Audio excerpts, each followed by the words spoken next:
Vladimir اول the great and کرسچنائزیشن of روس۔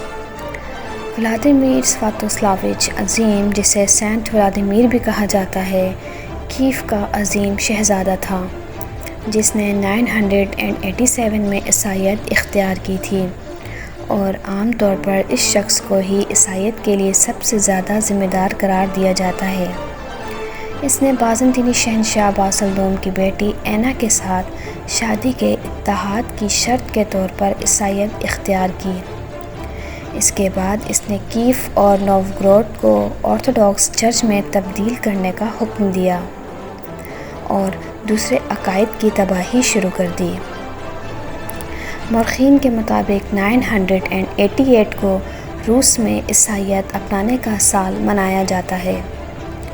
کیف کے شہزادے سواتوسلاو اول کے بیٹے ولادیمیر نے اپنے فوجی کارناموں کے ذریعے یوکرین سے بحیرہ بالٹک تک کیون روس کو مضبوط کیا۔